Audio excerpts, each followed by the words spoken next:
성도님들, 세상에 존재하는 물건들 가운데 참 많은 것들이 단 하나로는 존재 가치가 없는 것들이 꽤 있습니다.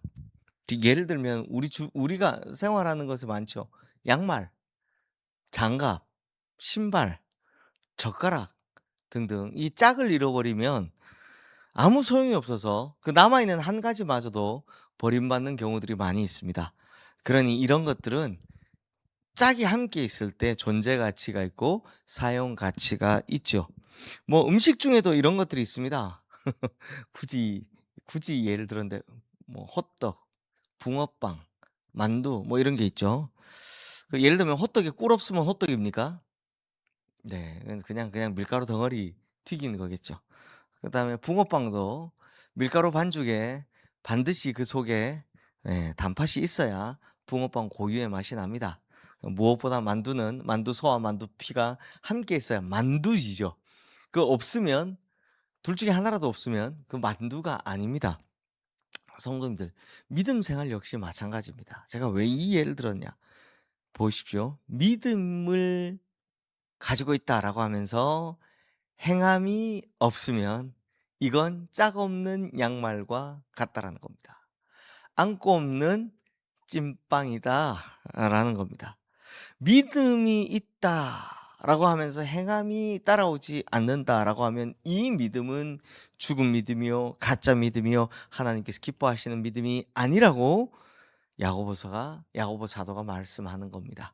야고보서의 가장 큰 특징이죠. 믿음과 행함의 일치.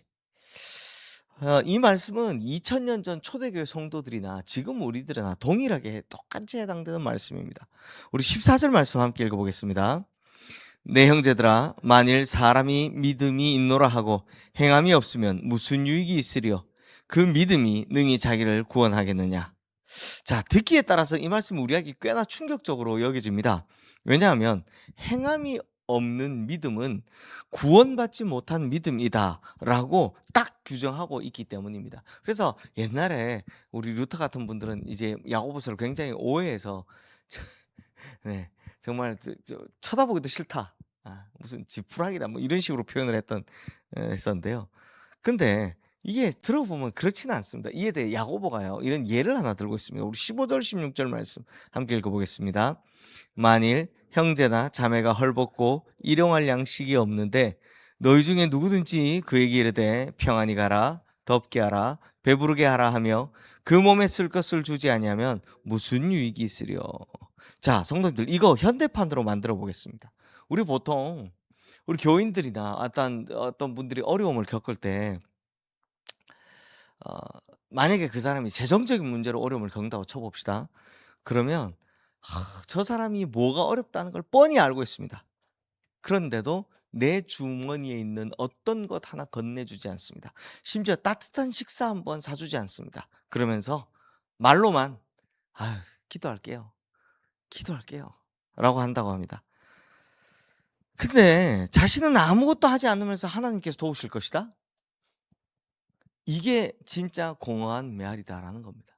난 아무것도 돕지 않습니다. 근데 하나님 도와주실 거예요. 하나님이 도와주실 거예요. 이것만큼 공허한 메아리가 없다라는 겁니다. 자, 이런 믿음이 진짜 믿음이라도 할 수 있는가라고 물어보는 겁니다. 이 야고보 사도가 문제 제기를 하는 거죠. 또 17절 말씀 함께 읽겠습니다. 이와 같이 행함이 없는 믿음은 그 자체가 죽은 것이라. 자, 성도님들, 우리가 이 말씀을 파격적으로 생각하는 이유는 이게 바울과 부딪히기 때문입니다. 당시 바울은 이방인들에게 또 개종한 유대인들에게 큰 영향력을 끼친 사람이었죠. 그리고 지금 우리에게도 어떻게 보면 믿음의 도, 그리스도를 믿는 도에 대해서 가장 큰 영향력을 끼친 사람은 바울입니다. 근데 바울이 뭐라고 가르쳤습니까? 오직 믿음으로 구원을 받는다라는 사실을 가는 곳곳마다 가르쳤습니다. 그런데 이게 후에 큰 오해를 낳습니다. 정확히 제가 설명을 해 볼게요. 로마서 10장 10절 말씀 보시면 네. 네. 로마서 10장 10절 말씀 보시면 너무 유명한 말씀이죠. "사람이 마음으로 믿어 의에 이르고 또 하나의 조건이 입으로 시인하여 구원에 이르느니라." 입니다. 그러니까 마음으로 믿어 의에 이르고 입으로 시인하여 구원에 이른다라고 합니다. 자, 이 말씀을 오늘 야고보서의 논리로 읽으면 '아니 구원받기가 이렇게 쉬운가?'라고 질문할 수밖에 없습니다, 오늘날의 해석으로. 왜냐하면 우리 생각에는 '아 마음으로 믿는 건 개인적인 영역이기 때문에 점검할 방법이 없다. 검증할 방법이 없습니다.' 근데 입으로 시인하는 건 누구든지 뭐 "아 나 예수 믿어." 누구든지 쉽게 말할 수 있으니까 그게 진짜인지 아닌지 모르니까. 그래서 막 당신이 예수 믿는다고 입으로 시인하기만 하면 구원받습니다."라고 하는 게 보면 우리도 그렇게 쉽게 배워 왔습니다. 근데요, 성도님들, 바울이 로마서를 기록할 당시 상황을 보십시오. 그러면 이게 완전히 달라집니다. 우리는 입으로 시인하는 건 쉽지라고 생각하죠. 그럼 누가 못해? 거짓말할 수도 있잖아. 쉽게 생각하죠. 그런데요, 이 바울 당시에 마음으로 믿는 건 굉장히 사적인 영역, 개인적인 영역이었습니다. 그런데 입으로 시인하는 건 공적인 영역이었습니다. 자, 무슨 말이냐? 세례를 받을 때 교회 공동체 앞에서 본인이 고백을 합니다. 나는 예수 그리스도를 믿으며 예수 그리스도와 함께 죽고 예수 그리스도와 함께 살며 어떤 고난이 와도 예수 그리스도를 떠나지 않겠습니다, 라고 자기 입으로 공언해야 세례를 받을 수 있었습니다. 그런데 당시는 어떤 때입니까? 기독교가 인정받지 못했던 시절이고 오히려 교인들이 핍박받던, 박해받던 시절입니다. 그러니 그 교회 안에 밀고자가 있을지 누가 알겠습니까? 세례를 베푼 자리에 변절자가 있을지 누가 알겠습니까? 만약 공적인 자리에서 그 사람이 예수를 그리스도라고 인정했던 사실이 밝혀지면 이 사람은 끌려가서 원형 경기장 사자밥이 될 수밖에 없었습니다. 죽을 수밖에 없었다는 겁니다. 즉 예수 믿습니다, 저 예수 믿는 사람입니다라고 입으로 시인하는 것 자체가 어떤 겁니까? 자기 목숨 걸고 해야 되는 겁니다.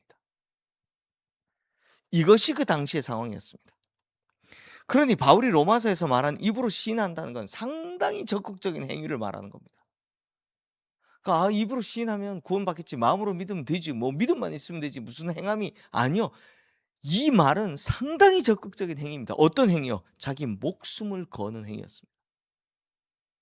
즉 마음으로 믿는다는 건 내적인 믿음이고 입으로 시인한다는 건 적극적인 행함을 말하는 겁니다. 그러니 사실 바울이 전한 복음하고 야고보가 전하는 복음하고 다른 게 아닙니다. 표현 방법이 다를 뿐입니다. 근데 이걸 2000년이 지난 후에 해석을 하니까 하나는 너무 쉬워지고 하나는 무시하려고 하는 거죠. 그러므로 이 말씀은 파격적이다, 충격적이다 전혀 아니고요, 진리 그 자체인 겁니다. 자, 여기서 야고보는 한 가지 예를 더 들고 있습니다. 우리 19절 말씀. 이게 진짜 충격인데 우리 함께 읽어보겠습니다. 내가 하나님은 한 분이신 줄을 믿느냐? 잘하는도다. 귀신들도 믿고 떠드느니라. 자, 성도님들, 예수님께서 이 땅에 계실 때 축기 사역, 귀신 쫓아내는 사역 자주 하셨죠. 귀신 들린 자를 찾아가셔서 귀신 쫓아내 주시게 하셨습니다. 그런데 그때마다 신기한 일이 하나 있습니다. 뭐냐? 귀신들이 예수님을 먼저 알아보고 막 달려오는 겁니다. 먼 발치에서부터 막 달려오는 겁니다. 그리고 주님 앞에 막 무릎 꿇습니다. 예의를 갖추는 거죠. 그리고 하나님의 아들이시여 당신이 여기 왜 오셨습니까? 여기 좀 떠나달라고 막 부탁을 하는 걸 볼 수 있습니다. 그렇죠? 그런데 생각해 보십시오. 당시 예수님의 제자들은 주님이 누구인지 알았습니까? 몰랐습니다. 그저 정치적인 지도자 정도로만 알았습니다. 당시 율법에 능통했던 유대 종교 지도자들, 서기관들, 바리새인들, 율법학자들 전부 다 예수님이 누구신지 아무도 몰랐습니다. 전부 다 그냥 뭐 다윗의 자손 예수, 우리의 왕이 돼줄 사람, 요렇게만 생각했습니다. 그런데 누군 정확히 알고 있었다고요? 귀신은 정확히 알고 있었습니다. 예수님께서 지극히 높으신 하나님의 아들이신지 알고 있었습니다. 그래서 얼른 쫓아와 가지고 주님 앞에 무릎 꿇고 예의를 갖추면서 예수님 예수님 막 자기들 살려 달라고 막 어 "그냥 여기서 떠나 주시면 안 됩니까?" 하는 걸 볼 수 있습니다. 그렇죠?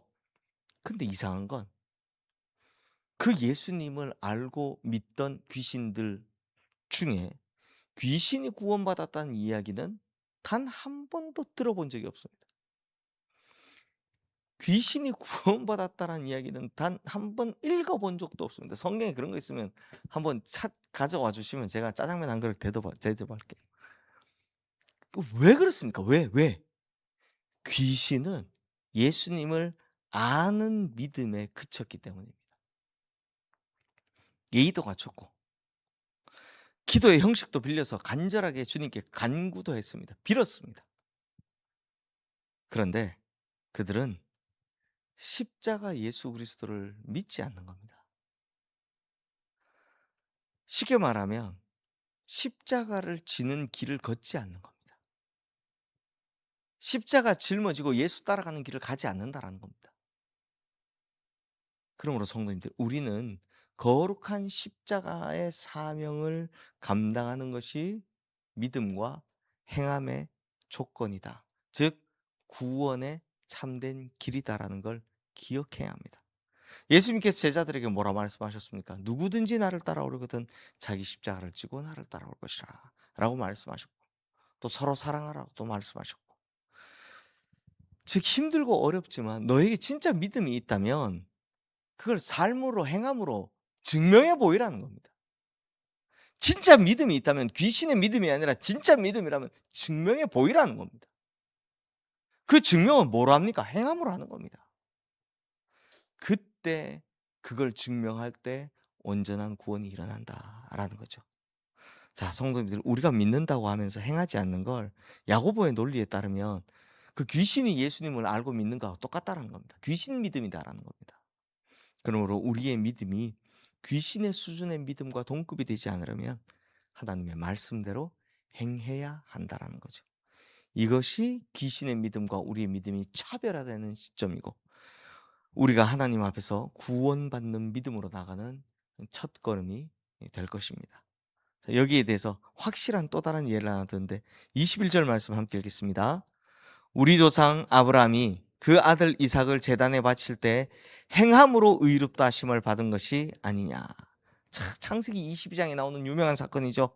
하나님께서 아브라함에게 내 아들 내 독자 이삭을 모리아 땅에 있는 한 산에 가서 제단에 제물로 바치라 라는 말씀을 듣고 아브라함이 고민했지만 곧바로 이삭을 데리고 떠납니다. 그리고 뭐 지체함이 없습니다. 3일 길을 가서 산에 올라 이삭을 번제단 앞에 딱 결박시켜 묵습니다. 그리고 곧바로 그냥 칼을 빼듭니다. 진짜 죽이려고 한 겁니다. 진짜 죽이려고. 그러니까 죽이는 척 하려고 하는 게 아니고요. 진짜 죽이려고 한 겁니다. 그 순간 아브라함은 진심이었습니다. 그 진심이 뭐로 나오는 겁니까? 행함으로 나오는 겁니다. 그때야 하나님께서 아브라함을 다급하게 부르시죠. 그래서 창세기 22장 12절 말씀 보면 아브라함을 부르고 나서 뭐라고 합니까? 내가 이제야 내가 하나님을 경외하는 줄을 아노라. 내가 이제야 네가 나 사랑하는지 알겠다는 겁니다. 성도님들, 여기서 이제야라는 말이 중요합니다. 이제야라는 말은 무슨 뜻이겠습니까? 네 믿음을 내가 너의 행함으로 봤다라는 겁니다. 이제야. 솔직히 성도님들, 아브라함이 하나님을 안 믿었습니까? 그 전에도 계속해서 믿었습니다.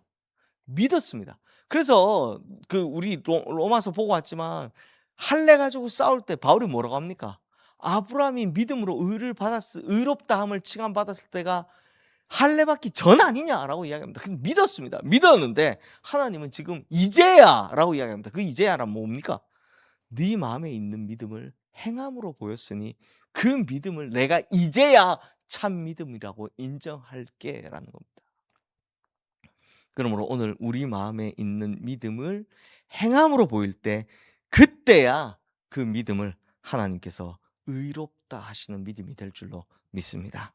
자, 22절 말씀 보십시오. 함께 읽겠습니다. 내가 보거니와 믿음이 그의 행함과 함께 일하고 행함으로 믿음이 온전하게 되었느니라. 결국 믿음과 행함은 떨어질 수 없다. 양말 같은 짝이다. 신발 같은 짝이다.